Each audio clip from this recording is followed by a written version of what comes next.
Hello guys हम आए देखो दूर रख बोल के हेलो गाइस के हेलो गाइस हम आए सूर्य मंदिर देखो कहाँ पे सूर्य मंदिर पड़ता है? मोटेरा में। मडेरा में। और हमारे कौन कौन आए हैं हम 3 लोग। बताओ कौन कौन है 3? कैसा रहा मोटेरा में भाई? अच्छा रहा ना?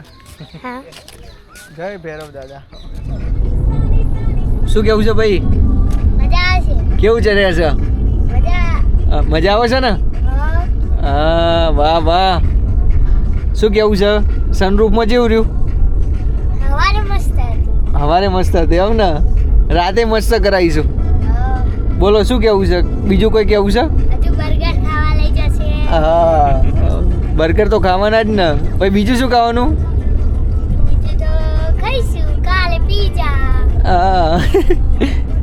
ઓકે તો ચલો બધાને કહી દો ગાઈસ બાય બાય. બાય. હરખું કહો હરખું. મિત્રો નમસ્કાર, જય દ્વારકાધીશ. મિત્રો આજે નવા વિડીયોમાં આપનું સ્વાગત છે. મિત્રો આજે આપણે નવા વિડીયોમાં જે વાત કરી રહ્યા છે તેનું નામ છે, તે જગ્યા છે, તે લોકેશન છે મહેસાણા જિલ્લાનું મોટેરા સ્થિત સૂર્ય મંદિર.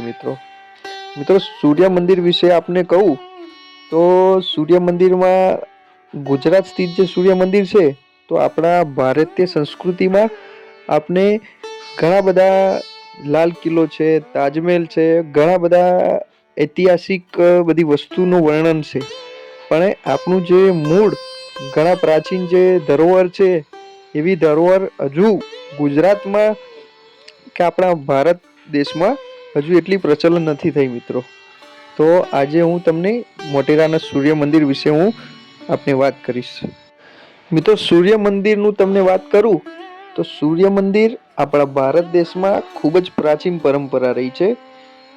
આપણા આખા ઇન્ડિયામાં ઘણા બધા સૂર્ય મંદિર છે. એવા ગુજરાતનું એક આ સૂર્ય મંદિર તો મોટેરાનું આ સૂર્ય મંદિર છે. મિત્રો આ મોટેરાનું જે સૂર્ય મંદિર છે ઇંગ્લિશમાં એને સન ટેમ્પલ કહેવાય છે ને બનાવવાનું મારું ગુજર આર્કિટેક્ટ સ્ટાઇલમાં બનાવ્યું છે. આ મારું ગુજર આર્કિટેક્ટ સ્ટાઇલમાં. આની તમને ઐતિહાસિક વાત કરું તો 1026 થી 1027 ના અંદર આ મોટેરા સન ટેમ્પલનું નિર્માણ થયેલું છે. ત્યાંના રાજા હતા રાજા ભીમ પ્રથમ, એમના દ્વારા આ સન ટેમ્પલનું નિર્માણ કાર્ય કરવામાં આવ્યું હતું. મિત્રો આમ તો સન ટેમ્પલની આપણી વર્ષો જૂની પરંપરા રહી છે આપણા ભારત દેશમાં. તો ભારત દેશમાં મુખ્ય જે સન ટેમ્પલ આવ્યા છે તો આપણે જમ્મુ કાશ્મીરમાં આગળથી વાત કરીએ તો જમ્મુ કાશ્મીરમાં મરતન સન ટેમ્પલ એ જમ્મુ કાશ્મીરના અંદર આવેલું છે. આ બાજુ ઉત્તરાખંડમાં એક સન ટેમ્પલ આવેલું છે કતરમલ સૂર્યા ટેમ્પલ, એ ઉત્તરાખંડમાં આવેલું છે. પછી એક આસામમાં આવેલું છે સૂર્યા પહાડ કરીને. પછી આ બાજુ મધ્યપ્રદેશમાં જઈએ તો બ્રહ્મયા કરીને દેવી ટેમ્પલ કરીને એ પણ સૂર્ય મંદિર છે. પછી આ બાજુ બિહારમાં જઈએ તો દક્ષિણા કારસન ટેમ્પલ બિહાર. પછી આ બાજુ તમિલનાડુમાં આપણે નીચે જઈએ તો સૂર્યા નકાર કવિલ એવું કરીને એક સમ ટેમ્પલ આવેલું છે. અને આપણે આ બાજુ આંધ્રપ્રદેશમાં જઈએ તો સરવલ્લી સૂર્યા નારાયણ કરીને સન ટેમ્પલ આવેલું છે. અને આપણા ગુજરાતમાં જે સન ટેમ્પલ છે મોઢેરા સન ટેમ્પલ તરીકે ઓળખાય છે, જે એનું નામ આવેલું છે મિત્રો. તો આ રીતે તમે જોયું કે 1 2 3 4 5 6 7 8 સૂર્ય મંદિર આખા ભારત દેશમાં આપણા સૂર્ય મંદિર આવેલા છે.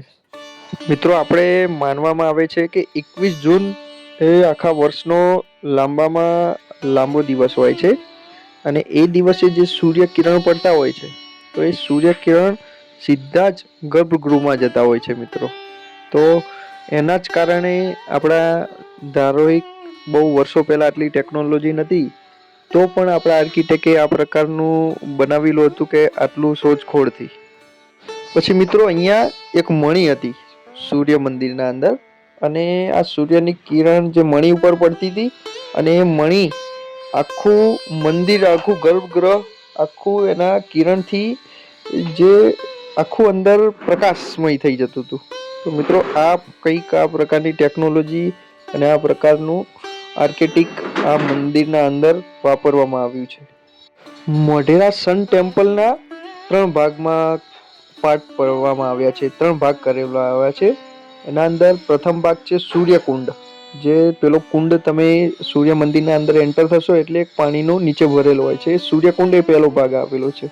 એના ઠીક નીચે નૃત્ય મંડપ કરીને એક ભાગ આવેલો છે, તો બીજો ભાગ નૃત્ય મંડપ કરીને પાડવામાં આવેલો છે. અને એના પછી ગર્ભગૃહ. તો આમ કરીને આમ પહેલા સ્ટાર્ટિંગ તમે એન્ટર થશો ત્યાં સૂર્યકુંડ આવશે, પેલો કુંડ દેખાશે.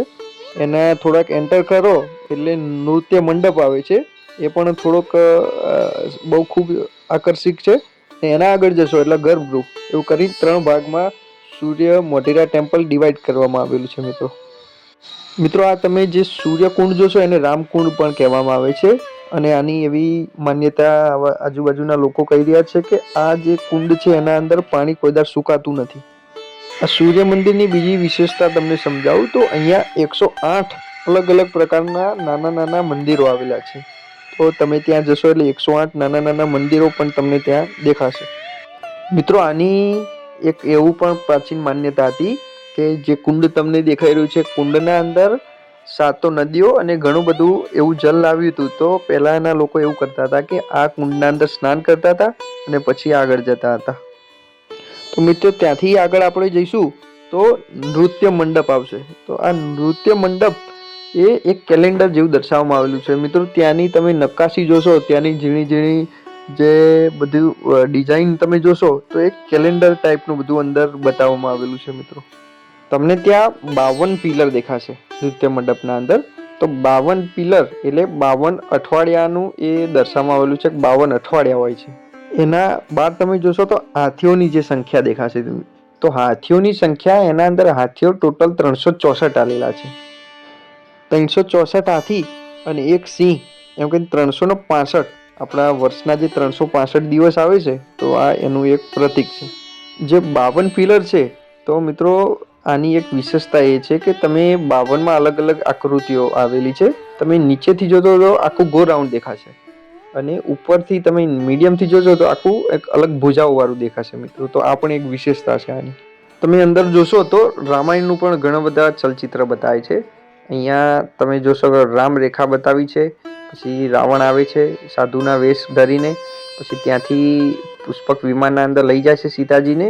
તો આ પ્રકારની સ્ટોરીઓ પણ અંદર તમે શાંતિથી જોશો તો તમને જાણવા મળશે. બીજું પણ તમે એક જોશો તો ઉપર હનુમાનજી બેઠા છે ત્યાં બીજા પાર્ટમાં. તો હનુમાનજી બેઠા છે ઉપર અને નીચે સીતાજી છે અને ત્યાં બીજા એક સીતાજીના બાજુમાં એક લેડીઝ છે, તેમને સાંત્વના આપતા હોય છે. તો રામાયણના ઘણા બધા અલગ અલગ આપણા ધાર્મિક ગ્રંથોનું પણ અંદર ઉલ્લેખ છે. મિત્રો અહીંયા એકલું રામાયણનું જ નહીં પણ મહાભારતનું પણ વર્ણન છે. અંદર એક જે બાણોના ઘા મારેલા છે, આ બાજુ ભીષ્મ છે, અલગ અલગ રામાયણના અંદર જે કેરેક્ટર અર્જુન છે, ઘણા બધા એક ખૂબ જ સારી રીતે દર્શાવવામાં આવેલા છે. બીજું એક તમને સારું કિસ્સો એક બતાવું કે અંદર એક પિલર છે, એના અંદર અર્જુન બાણ મારી રહ્યા છે જે માછલીના આંખમાં. તો એ દ્રૌપદીના સ્વયંવરનું આખી જે કહાની છે એ પણ એ અંદર દર્શાવેલી છે. બીજી પણ એક રામાયણની કહાની છે કે રામ ભગવાન જે લક્ષ્મણ ભગવાન મૂર્છિત થયા હતા એ વખતે પોતાના ખોળામાં લઈને બેઠા છે અને એ વખતે હનુમાનજી જાય છે જે પર્વત ઉઠાડે છે ને એ પણ કહાની આ પિલરના અંદર દર્શાવેલી છે. આ સ્તંભમાં ભીમ દ્વારા અશ્વસ્થામા નામના હાથીને મારવામાં આવે છે એ પણ ખૂબ સારી રીતે બતાવ્યું છે. ભીમજી અને દુર્યોધન વચ્ચેનું ગદાનું જે યુદ્ધ એ પણ બતાવ્યું છે. ભગવાન કૃષ્ણ દ્વારા ભીમને ઈશારો કરે છે કે ભાઈ અહીંયા મારો, એ પણ ખૂબ સારી રીતે વર્ણન કર્યું છે. ઓછામાં ઓછી 20થી 25 જેવી નાની મોટી કહાની આ પિલરોના માધ્યમથી વર્ણવવામાં આવી છે. બધી તો હું તમને નહીં, નાની મોટી મેં 2-4 તમને બતાવી, પણ તમે જ્યારે અહીંયા આવો તો શાંતિથી બધું જોજો, નિહાળજો, ત્યારે તમને આખો બધું ખ્યાલ આવશે. તો તમને મુખ્ય મંદિર બાજુ આવો તો ત્યાંનું થોડોક ભાગ તૂટેલો છે અને ખૂબ જ સારી આકૃતિઓ બનાવેલી છે. ત્યાં પણ આ મૂર્તિઓ દ્વારા ધર્મ, અર્થ, કામ ને મોક્ષ આ રીતે જીવનની એ જે સંરચના છે એના અંદર પણ સારું એક વર્ણવેલું છે. અંદર આપણા હિન્દુ ધર્મમાં 4 નહીં પણ 10 દિશાઓ બતાવવામાં આવી છે. તો 10 દિશાઓના અલગ અલગ જે દેવતા છે તો એ દેવતાઓનું પણ સ્ટ્રક્ચર બતાવવામાં આવ્યું છે, એમનો વાહન અને એમના શસ્ત્ર પણ ખૂબ સારી રીતે વર્ણવેલું છે. અંદર ઉપર તમે જે જોઈ રહ્યા છો એના અંદર એવું પણ બતાવેલું છે કે જે અંદર સરસ્વતી માતાજીનું તો એ સંગીતના દેવી છે અને એ પણ ખૂબ સારી રીતે દર્શાવવામાં આવેલું છે. તો આ મંદિરને એવા આક્રાંતા જે અલાઉદ્દીન ખિલજી જેને આ મંદિર ધ્વસ્ત કરી દીધું અને એને આપણી સંસ્કૃતિ કે કોઈ જાણ્યા વગર કે આ મંદિર શેના દ્વારા બનાવેલું હતું, શું અંદર છે ને સાંસ્કૃતિક શું ધરોહર છે, કોઈ જાણ્યા જ્યાં વગર આ આક્રાંતા જે અલાઉદ્દીન ખિલજી આ મંદિર આપણું ધ્વસ્ત કરી નાખ્યું, એવા લોકોના કારણે આ ધ્વસ્ત કરેલા મંદિર અત્યારે આપણા હિન્દુ પરંપરામાં કોઈ પણ ખંડિત મંદિરની પૂજા નથી થતી, એટલે આ સન ટેમ્પલની પૂજા નથી થઈ રહી. અલાઉદ્દીન ખિલજીએ ભલે આ મંદિર તોડી નાખ્યું પણ ગુજરાત સરકારે ખૂબ જ સારી રીતે આ મંદિરનું દેખરેખ રાખી છે. પછી આના અંદર ખૂબ જ બધું વ્યવસ્થા કરી છે અને ખૂબ મોટી સંખ્યામાં ટુરિસ્ટો આખા ઇન્ડિયામાંથી અને વર્લ્ડમાંથી પણ આ ટુરિસ્ટો સન ટેમ્પલને જોવા આવી રહ્યા છે. મિત્રો, તો તમે પણ ગુજરાતના હોય તો ચોક્કસથી આ સન ટેમ્પલની મુલાકાત લો અને આની વિશેષતા અને બધું જાણવાનો પ્રયત્ન કરો. જય દ્વારકાધીશ.